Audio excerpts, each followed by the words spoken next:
Let's look at the things that we have to note for the present perfect tense.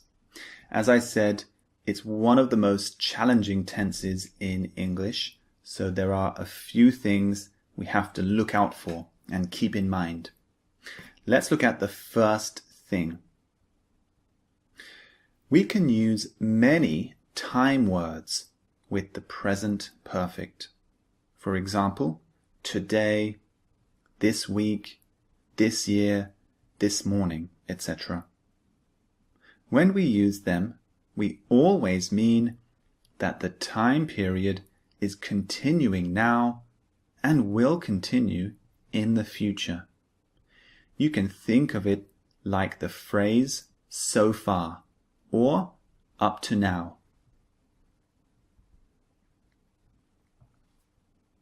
So as I mentioned in the previous lecture, this is one of the key things you have to remember for the present perfect. The time period we're talking about hasn't finished. It's continuing. But the present perfect describes the time period so far, up to now. Things might change in the future, but so far I've done this. That's the difference between the present perfect and the past simple. The past simple is talking about a time period that's finished in the past. But the present perfect is talking about a time period that's continuing. It started in the past, it's continuing now, and will continue in the future. So think of it as like so far, up to now. Okay? Let's look at the second thing. In the present perfect, we can contract has and have with the subject. For example, he's is he has, she's she has, I've I have, you've you have, etc. This is another small thing that you can note, the contraction of the subject and has or have. So if I say, I have visited Japan 3 times, I can contract I and have to become I've. I've visited Japan 3 times. This is much more common in spoken English. We contract I and have to become I've. Similarly, if I say, he has visited Australia twice, I can contract he and has to become he's. He's visited Australia twice. So look out for these contractions when you use the present perfect.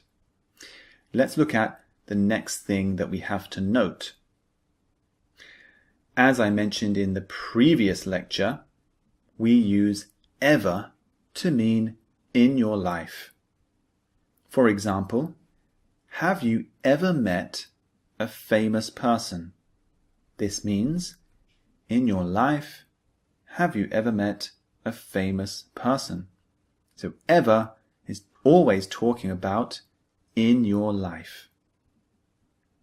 Similarly, never is the negative version. We use never to mean not in your life. For example, I have never seen the movie Toy Story. This means, in my life, I have never seen Toy Story.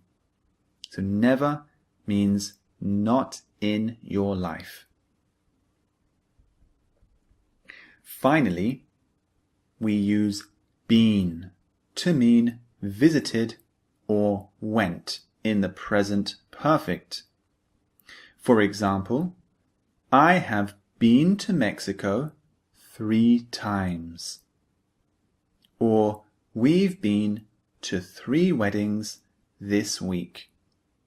So been is the past participle of go. there you have it. Those are the things you need to note for the present perfect tense. Move on to the practice exercises, the speaking and the listening for this tense. This will take your understanding to the next level. Don't forget also to download the MP3s and the PDF, which has all the transcripts of the MP3s. Download all that, listen as much as you can, and train your brain to master the present perfect.